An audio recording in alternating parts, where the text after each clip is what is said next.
Makasih ya. Oh iya, makasih. Hai teman-teman kelas 5 di seluruh Nusantara.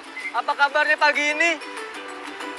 Teman-teman maaf ya, Kak Evan lagi beli sarapan dulu nih. Teman-teman semua udah sarapan belum? Teman-teman, jangan lupa sarapan ya. Ingat, makanan yang kita makan pagi ini merupakan sumber energi buat tubuh kita. Ngomong-ngomong soal energi, hari ini kita akan membahas tentang sumber energi alternatif yang sangat penting bagi kehidupan manusia. Ada yang bisa menebak? Matahari, angin, itu yang kita bahas kemarin. Hari ini kita akan membahas tentang sumber energi yang berasal dari air. Tapi sebelum kita mulai pembelajaran hari ini, yuk kita berdoa sama-sama. Berdoa, dimulai. Teman-teman, Kak Evan balik dulu ke rumah ya teman-teman. Kalian simak cerita berikut ini. Cerita tentang si ABC, oke? Ayo membaca. ABC menghidupkan detektor kecil yang dipegangnya. Alat-alat itu berguna untuk mencari lokasi sumber air. Lama ABC menunggu, tetapi alat itu tidak memberikan sinyal lokasi sumber air. Namun ABC tidak patah semangat. ABC berpindah tempat dan kembali menggunakan alatnya. ABC tidak sendirian. Ada puluhan orang lainnya yang juga sedang mencari lokasi sumber air. Sedangkan sebagian lainnya sibuk meracik obat yang dapat mengatasi wabah penyakit yang menyerang penduduk. Inilah kegiatan sehari-hari penduduk Indonesia pada tahun 2220. ABC menarik napas panjang. ABC teringat foto dan cerita kakek pada masa dulu. Kakek sering memanjat pohon mangga, menangkap ikan di sungai, jalan-jalan ke hutan, dan mandi di air terjun. Setiap memerlukan air, kakek menimbanya dari sumur. Air selalu tersedia. Renung ABC. ABC menatap daerah sekitarnya. Kini, air susah didapat, susah sekali. Penggunaan air tanah yang boros pada masa lalu membuat air tanah habis. Selain itu, air hujan tidak lagi leluasa masuk ke tanah karena tanah ditutupi gedung pencakar langit. Seandainya orang-orang dulu mau memanfaatkan air hujan dan tidak menyedot air tanah terus-menerus, pasti sekarang tersedia air untuk ABC dan orang-orang di lingkungannya. Tapi itu sudah terjadi, keluh ABC.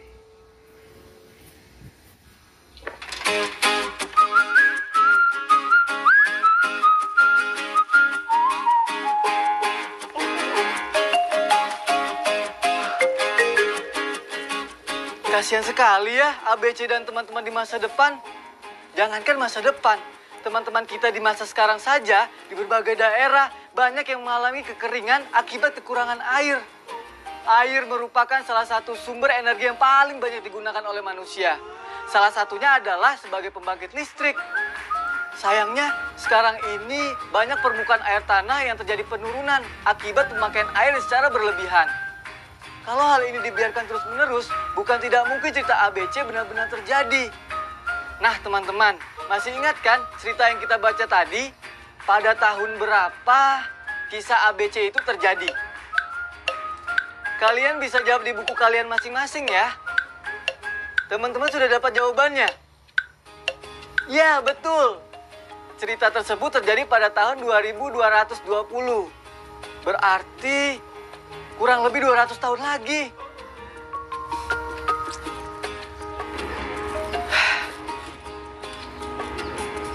Lalu Kira-kira apa hambatan yang dialami oleh ABC pada cerita tadi?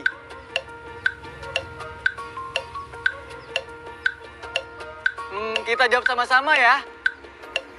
Hambatan ABC adalah dia kesulitan mencari lokasi sumber air dengan alat detektor kecilnya. Nah, ini pertanyaan yang paling penting nih teman-teman. Agar tidak mengalami kesulitan seperti ABC tadi, apa yang harus kalian lakukan?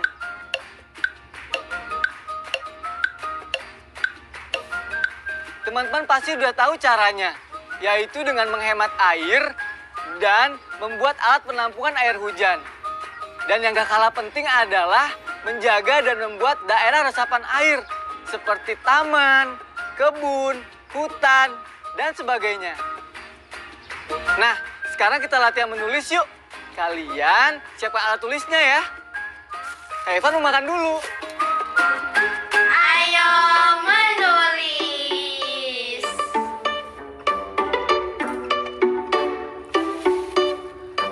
Setelah membaca cerita ABC tadi, coba kalian bayangkan menjadi ABC yang kesulitan mendapatkan air. Coba kalian tulis surat pada penduduk yang hidup pada tahun 2220. Kira-kira apa yang akan kalian katakan dan pesan apa yang akan kalian sampaikan? Kalian bisa menuliskannya setelah kalian selesai belajar hari ini. Jangan ragu untuk bertanya kepada bapak atau ibu guru jika masih ada yang belum kalian pahami ya. Nanti kalau surat kalian sudah selesai, kalian bisa membacakannya di depan orang tua, wali, atau kakak, atau adik kalian.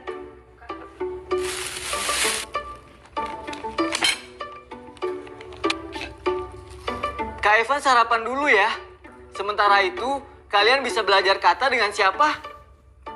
Benar, Profesor Kata. Kata baruku. Halo adik-adik, bertemu lagi dengan Profesor Kata. Kata baru apa yang akan kita pelajari hari ini? Siapkan buku catatan kalian ya. Detektor. Detektor artinya alat yang bekerja dengan getaran magnet untuk mengetahui atau menemukan adanya benda logam seperti bom, gelombang radio, dan sebagainya. Sinyal. Sinyal artinya tanda isyarat. Misalnya lampu merah, bunyi larangan parkir, dan sebagainya. Wabah. Wabah adalah penyakit menular yang berjangkit dengan cepat, menyerang sejumlah besar orang di daerah yang luas. Kata lain dari wabah adalah epidemi. Itu tadi semua kosakata baru kita hari ini. Sampai jumpa. Ayo berlatih. Lengkapi bacaan di bawah ini dengan kata-kata yang tersedia. Tulis jawaban kalian di buku kalian ya. Bip, bip, bip. Begitu suara pelan yang muncul dari titik-titik air yang sedang dipegang ABC, suara titik-titik yang pelan menunjukkan jumlah air yang sedikit.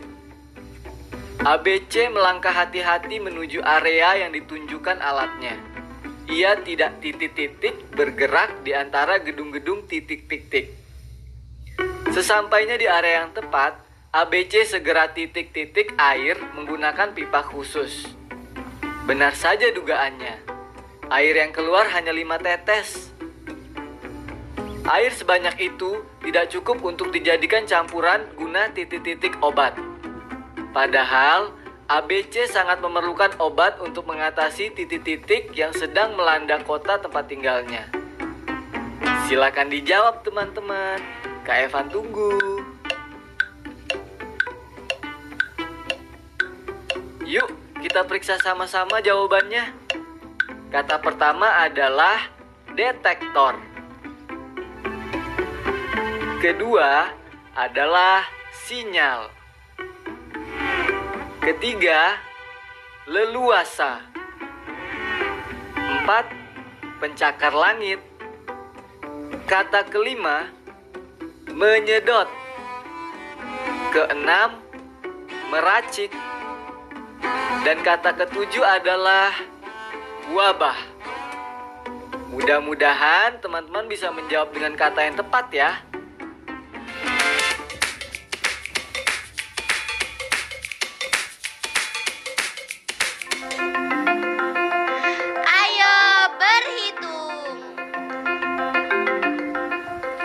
Pagi, Pagi. saya dari RR Elektrik. Oh, Mas yang mau survei pemasangan panel surya ya? Iya, saya mau langsung lihat meteran di sini. Mau tahu berapa tegangan listrik. Oh gitu. Terus nanti buat apa, Mas? Saya mau hitung dulu berapa daya listrik yang dibutuhkan di rumah ini. Dan nanti berapa panel surya yang dibutuhkan. Oh, oke Mas. Itu meterannya di sana, langsung aja. Saya cek dulu ya. Oh, jadi ternyata begitu teman-teman. Kita tidak boleh sembarangan memasang panel surya.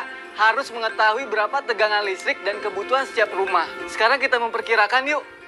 Misal nih, jika satu panel surya bisa menghasilkan 100 watt peak dan kebutuhan rumah tangga adalah 560 watt peak, berapa panel surya yang dibutuhkan?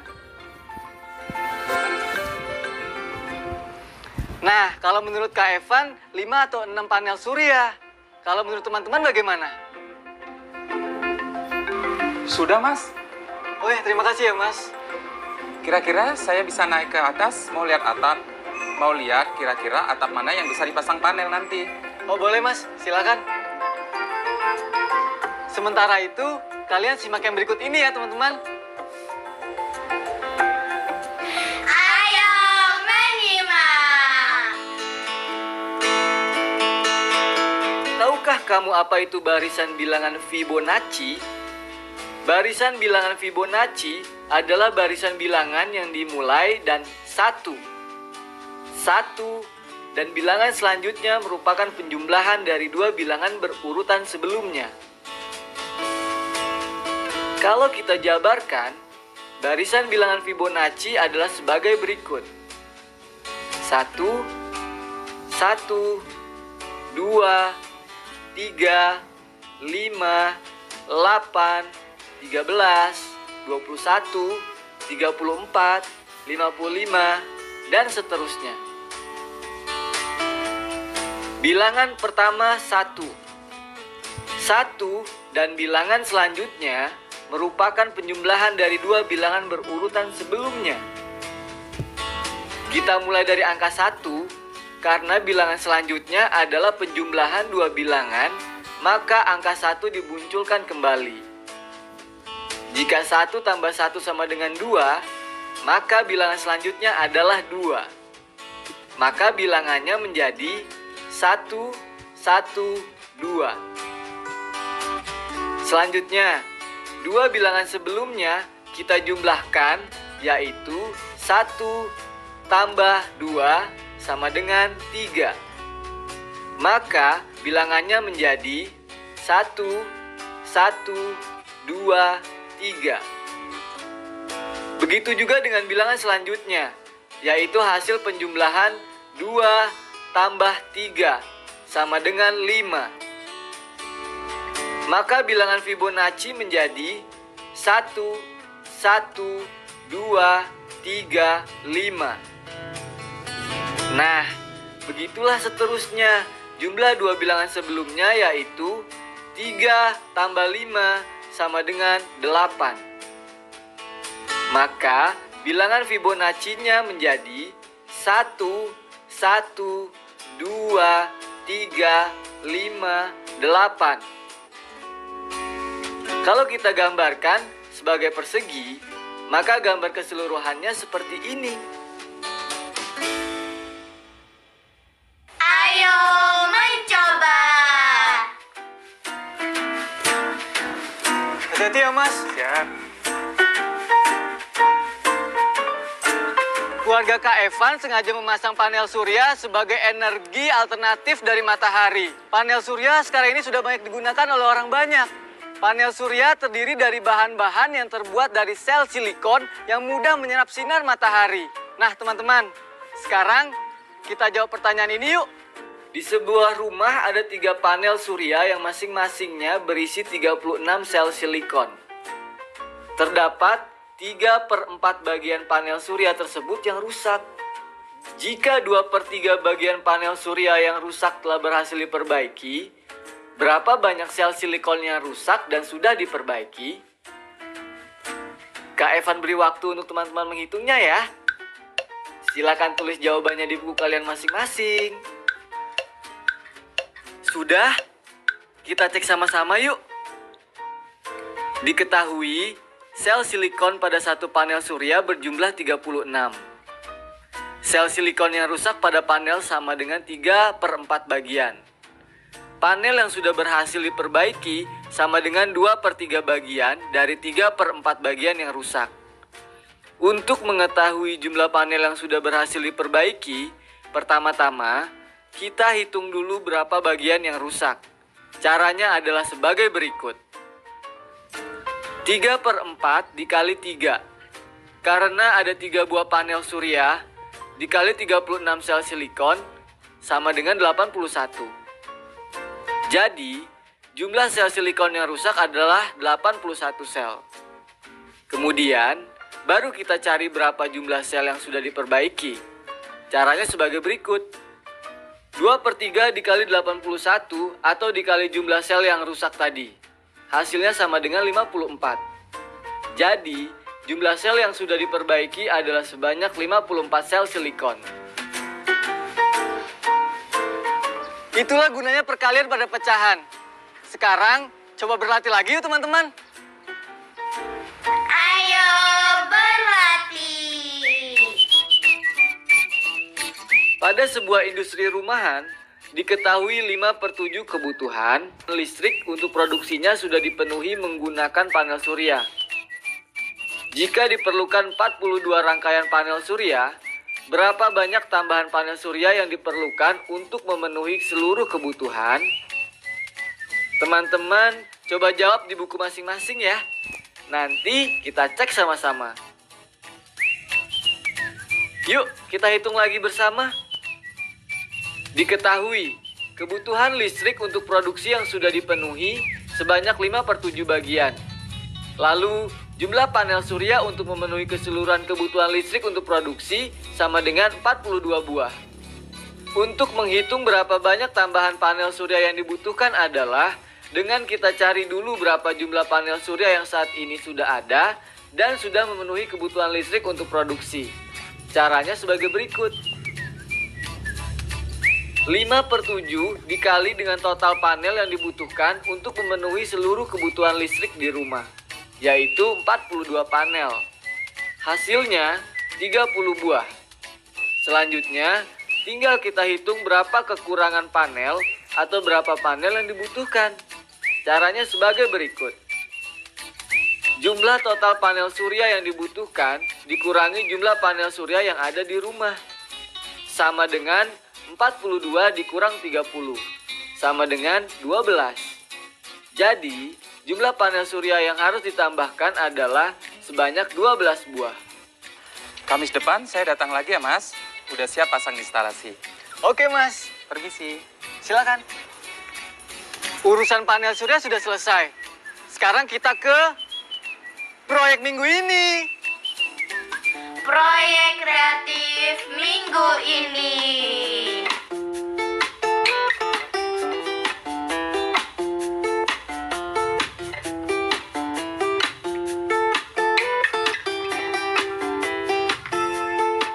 Teman-teman tebak proyek minggu kita ini apa? Membuat poster. Nah, temanya adalah menghemat air. Contohnya sebagai berikut. Bahan-bahan yang digunakan adalah kertas karton berukuran besar, pensil untuk membuat sketsa, penghapus, dan alat gambar. Kalian juga bisa memilih spidol berwarna, cat air, krayon, atau spidol. Nah, yang pertama yang perlu kalian pikirkan adalah judul poster. Judul poster itu harus menarik, berisi ajakan yang baik, dan sesuai dengan tema, yaitu menghemat air. Kalian juga bisa minta bantuan keluarga kalian di rumah. Dengan bekerja sama, ide-ide kreatif banyak bermunculan. Selamat mencoba, dan saatnya kita merefleksi. Refleksi.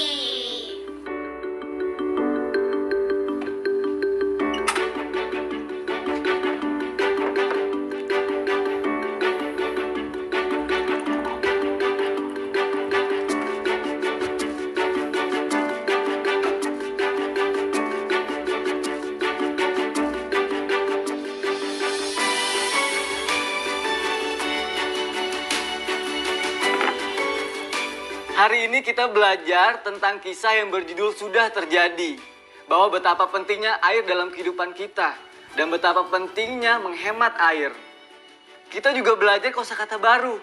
Seperti detektor, wabah, sinyal, pencakar langit, dan meracik. Kita juga sudah belajar bagaimana menghitung perkalian pecahan pada suatu soal cerita. Bagaimana perasaan teman-teman sekarang? Senang? Bingung? Atau sedih? Sedih tidak apa-apa, tapi yang paling penting kalian semangat untuk belajar. Kak Evan, pamit dulu ya teman-teman.